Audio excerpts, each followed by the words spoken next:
Welcome back to the Sideline Debrief. This is Jamie, and I'm joined by Ethan.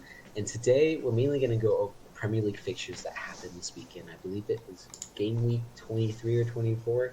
It's hard to tell with all the random fixtures at this point. But we're basically going to be touching on some of the big games this weekend, including Arsenal Villa. We'll touch a little bit on Leeds Everton, a little bit on Chelsea Southampton, and then some of the Sunday games. Yeah. So I think it's only right to start at the top of the table. And although I'm a Spurs fan and I hate them and I will always hate them, Hey, but we'll you talk did about just get Arsenal. into the fourth spot. Not just, but We you did. got into the fourth. We did. And we'll get to that. But first place right now, Arsenal.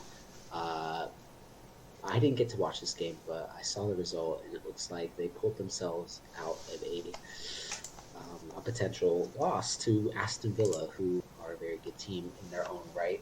I saw some of the highlights. I saw Jorginho shoot the ball from outside the box, which I watched a lot of Chelsea when Jorginho was on Chelsea, and he never did that. He never shot the ball, and he took a long shot. Of course, got very lucky it went in. But Well, that it really didn't puts go him. to Jorginho. Yeah, I got to give him to Emi Martinez. Yeah. On goal. Reality, it's this is maybe he's gonna start shooting more. Maybe this is Mikel Arteta maybe outside of Exactly. Jorginho, even though I always disliked Jorginho. Well, I don't like him too, even all the way back to winning at Team of the Year in FIFA, man. He said it's because he won the Euros and the Champions League. He was, Yeah. like, He was a he got player in both the lucky. teams. He played well, he was a key player, but he was not Team of the Year caliber. He I was agree. he was a I would key agree. role, he just happened to win. Mhm. Like, whatever. Anyway, go on.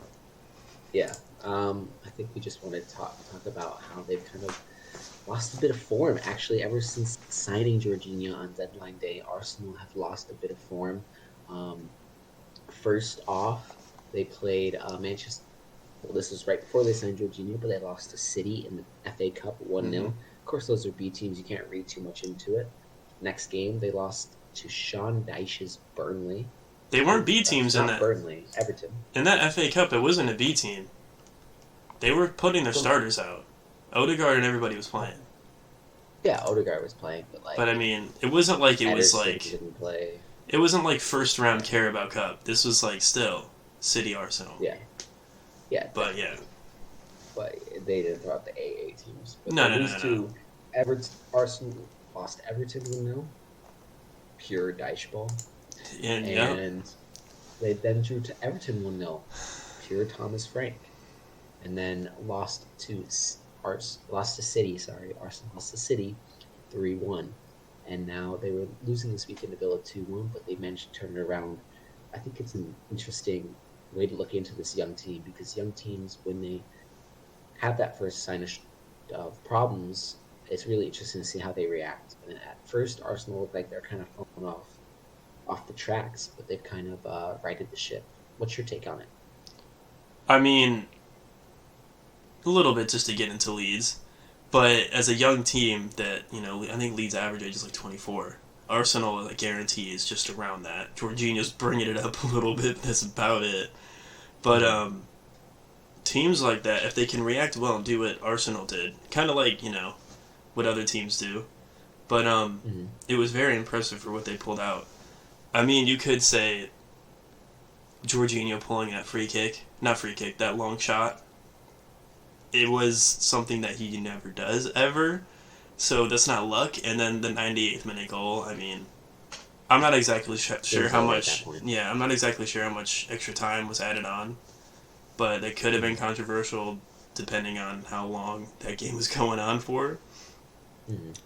But like, yeah, and it's like if you had like Leeds for example, we're always down, but we always put energy into it. But if you don't have like Rodrigo on the field, nobody's gonna score.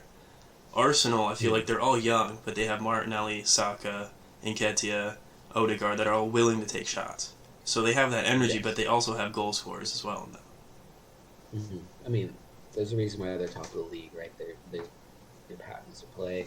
Arteta's instilled them uh, in them these young players into a system where they press a lot, where there's a lot of movement, there's a lot of overloads, and because they're always running, always moving, I bet if you looked at the teams that have covered the most distance, I bet Arsenal would be pretty close to the top, just because they have to create a lot of movement to break open teams like Villa, who under Emery will sit back. They have to use a lot of space and movement to do that, and that's something that team's very good at. Gabriel Jesus, when he's fit, and Nketiah are two very mobile strikers that get around. Nketiah scored an absolute banger against Manchester United, I want to say it was, or maybe it was going a bit further back against Brighton or something. He scored I'm an pretty sure it was absolute United, banger. I will say. Yeah, Because he had he 2 scored an absolute goals, banger. yeah. He can just turn on a dime, and smash him in. But like I said, just a lot of overall flexibility in that lineup and a lot of fluidity and movement, and you can see it works. It definitely works. So It works, unless you're yes, gonna, but that form, though, they have to maintain. yes, I think it'll be interesting looking at their upcoming fixtures. They've got quite an easy run. They've got Art Ever, Leicester, Everton, Bournemouth, Fulham, Palace. They play Everton They again? They and do. Leeds. They should realistically win all 6 of those. Yep. But it'll be interesting to see if they actually do, especially with Europa League knockouts coming in and squad rotation, to see how Arteta rotates and how Arsenal adapt. I will say I But feel like he'll start a few caliber players for the Europa, but from what it looks like, their main goal is just to win the league this year and be in Champions probably, League for next yeah, season. obviously, Yeah, right? well, Makes obviously, total yes, sense. but some coaches want to go for both, is Mhm. what I'm saying. I Yeah, don't think Arteta wants to go for both. I think he wants to. I think it was 2000 and. It was when the Invincibles were last playing that Arsenal won it last, which I think was 2004 or something. I yeah, want I to believe say. so far. So it's been a long ass time for them to be considered a top 6 side and not win it. I'm sorry, you're a Spurs fan. For them to be a top 6 side and not win it, they might have been the only one. Like Liverpool, even Leicester won it. Man City, Chelsea. I'm not trying Yep. to diss Spurs again. I'm just saying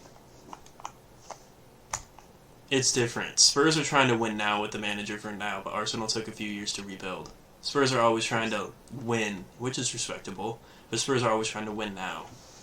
Yeah, no, they did a rebuild right, and that's why you stick by a manager. Um, at the end of the day, if you stick by a manager that you believe in, he's able to build Oh, exactly. Just a like, project. for example, like Graham Potter right now. With the Mm-hmm. project he's trying to build, I mean, Chelsea said just go down the table a little more. Chelsea said at 10th, 31 points. They won the same amount that they lost so far. Which Like, is insane. and they signed. João Felix is on loan with no option to buy at the end of the season. But the thing Mm-hmm. is, the podcast we listen to ranks. Mm-hmm. The thing is, why would they keep playing Felix if this is a rebuild, signing all these players, and you want to start meshing these players together, but you spent $10 million on a 6-month loan for João Felix, and you're just not going to play him? Is the thing. They have to play him, but Yeah. it goes against what they're trying to do. Is trying to build a team that works together, and then that their best player being João Felix, this won't Mm-hmm. be there. João Felix has been their best player. Enzo Fernandez, in my opinion, he's been He's absolutely class coming in.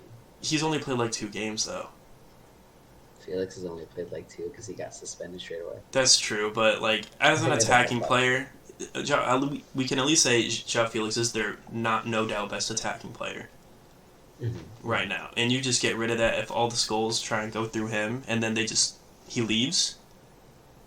They're gonna try and keep Havertz up there, but Havertz is not João Felix. Like Very different player. You're right. exactly. Yeah, when I watched Chelsea, I switched on. I was watching the Everton game up until about the 80th minute when I realized no one was going to score. I went Yeah. over to the Chelsea game. I actually switched it on while Azpilicueta was being treated. Um, I saw today that he posted that he's all okay. He's okay. Like he posted a photo of his face. He looks all good. Did you see what happened? I did not see the Chelsea game. I was watching the Leeds game, so Um, a player, I think it's Mara or Maja. He went for a bicycle kick in the box, a Southampton striker, and it was a clean hit to the face. Looks like about there. It was bad. Azpilicueta was down for 8 minutes, but I watched the game from that point on. Enzo Fernandez, you could tell he was controlling that game, oh no, but up yeah, it's front, just gonna take time for him to adjust to the league in I mean, general. but generally, the players didn't look like they knew what they were supposed to do. And I find that just really interesting because I really liked Potter at Brighton, but as soon as he was hired, I was telling my Chelsea friends, I really like Potter, but I don't know if he's going to get the respect in the locker room, if he's going to work at a club like Chelsea. Because Chelsea need a very specific kind of manager, especially with that big of a squad, right? They Yes. need a manager I mean, he's an amazing manager. He's like one of the best in the world, but Zidane. I was literally about to say Zidane, players that have coached a team like Madrid, Barcelona. Mm-hmm. And Like, Ancelotti. honestly, a Thomas Uh, Tuchel right now for Chelsea wouldn't be bad. But, like, yes, you yes. know, the thing is, No, they just he can't didn't do get it. the And backing then, that Potter is getting. mm-hmm. And I think if they stay with Potter for a long time, I think it'll work. Very young core. But I don't know if Chelsea fans will accept not winning because they are not winning. Their form has been absolutely terrible. Something Yeah.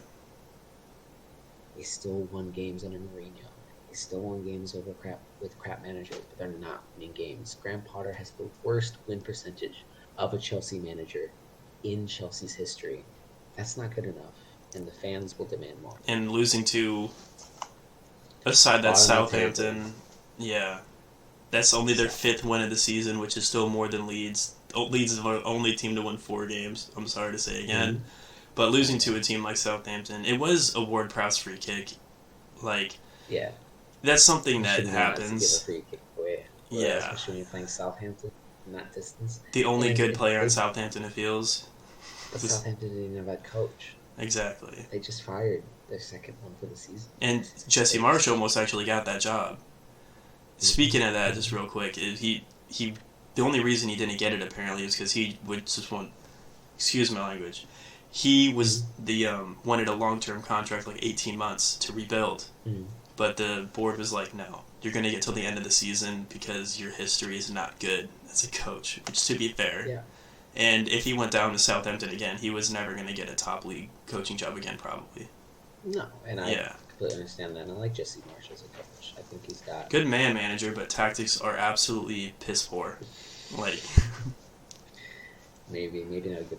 I don't know. He failed at his last job, so we'll see. And at RB Salzburg, he had Holland, so we'll see. But quickly coming back up the table to touch on two more teams in that top 10. Well, maybe three a bit. Yesterday, Newcastle lost 0-2 to Liverpool. I know you didn't watch this game, but I just wanted to touch on a few points. That Nick Pope red card. Did you see it? I did not see that again. No, the only game I watched was a little bit of Spurs and the Leeds game. Yeah, it was just Nick Pope going for the ball about 30 yards out for his goal. Decided to go for a diving header when the ball was at his knee and missed the diving header, and then just pure reaction, I think. He's a goalkeeper. He always tries to grab the ball. He just grabbed the ball. Um, It is not good viewing, and it pretty much took Newcastle out of the game. I'd say I had the game on. I was kind of watching. They were the better team throughout the remainder of the game. They had the better chances. They came really close to scoring. But if you're playing with 10 men, who was their 2-0 backup down, goalkeeper that came on? Dubravka. Okay. But that brings us on to Dubravka.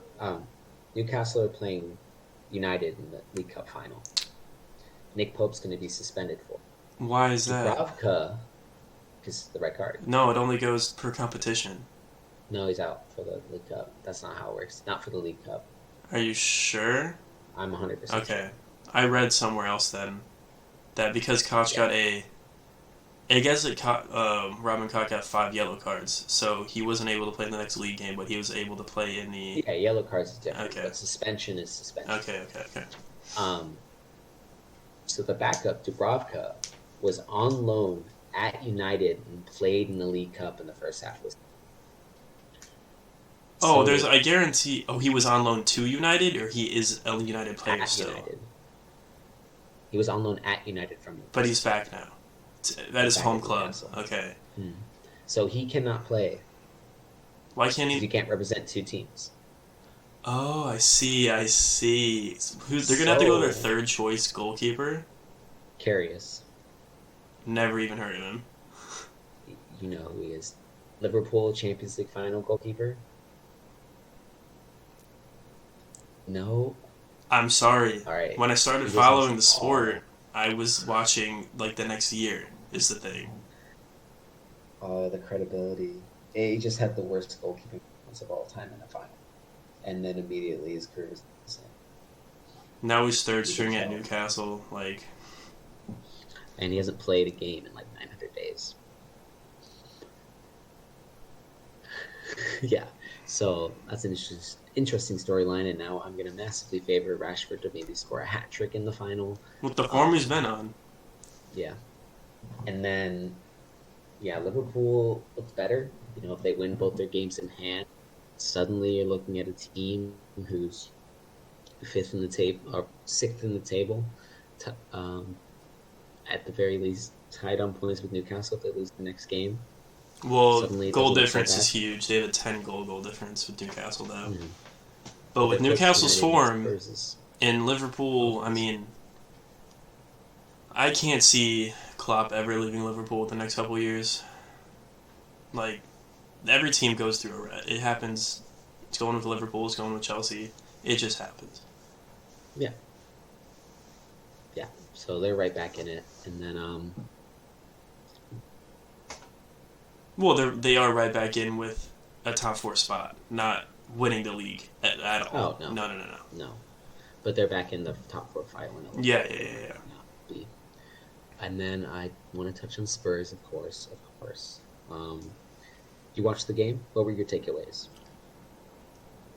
I was in and out, and unfortunately, I Mm-hmm. have to say I missed both the goals. Nice. Okay. So I feel very bad. The only two games I watched, one of them got half of the game basically, and the other one was a depressing fan loss. moment. Yeah. Yeah. Okay. So Spurs beat. Who did they beat? West Ham. Big game. Big derby. 2-0. Goals coming from Emerson and Son. I did see the goals. I didn't. Well, Mm-hmm. I did see who scored the goals. You got to tell me how. First off, Emerson scored, and first off, why Son scored because I don't know why he would even think about scoring a goal right now. So these are great points. So Conte is not coaching the team currently. Stellini is assistant coaches. Stellini is now 6 wins, 6 tries in covering for Stellini for Milan and Spurs. So maybe he should just be the head coach. He's got a 100% win rate. Anyways, never no. You keep Conte. You say that with like Skubala on Leeds. He drew once with United, and then Yeah, yeah. It's not permanent, but some big calls going into today's game. Sun was dropped for Charlison, oh and Skip started in the middle and Bentancur was absent, and Ben Davies started at left. oh So 3 big changes. Perisic dropped, who have both badly out of form. So the game first half was quite boring. I wouldn't say it was good or bad for either team. I said West Ham might be slightly, but about I'd say around the 60th minute was the Emerson goal. Timestamp here. 56th, yeah. It was a classic Conte system goal. Both the wing backs are the furthest forward players. Højbjerg plays an excellent ball through Ben Davies. Ben Davies just lays it off to Emerson Royale. Zinho and Emerson Royale Zinho scored a goal. He has been in great form ever since signing a Pedro Porro. Looks comfortable in the team for the past month, and he had yeah. all season. It's what happens when you get a serious threat of competition. And Yeah, then Pedro yeah. Porro might not be seeing much playing time now because Wow. We spent 45 million. We improved the position, but we didn't change the player. I mean, it also just comes down to as well. Just also, I hear Pedro Porro is better in an attacking system, and then Mm-hmm. yeah, so you can still switch him out very easily if need be. Like playing against City and you need to play defensively, You go throw Emerson. yeah. But if you're playing in Everton and you have to get through 8 players, then you throw in a Pedro Porro. Yeah. Yes, yes. So Porro still needs to figure things out. Oh, of course. It's coming But from what? Emerson's playing Portugal, well, right? so it's fine at the moment. Is it Yeah, he Benfica? went from Sporting. Sporting, sorry. Yeah, yeah. So good game, and then Spurs were in control from that point. Son came on, and Son has come on twice this season from the bench. First game, he scored a hat trick. This one, he grabbed one. You could tell he just played with. I don't want to use the word desire, but more focused. He just was more direct. That's the word. Yeah, he's doing Just what Son used to do and just running at players and not worrying about. He still passes it when exactly. necessary, but he's going to pull up It that was classic Jorginho runaround and just sprint past them. yes, yes. It was a classic Kane to Son goal. Still, the Son takes one touch, sets it perfectly for himself, scores it with the second half of the table. I'd say we now transition to the bottom half of the table. Your specialty, considering you watch these teams basically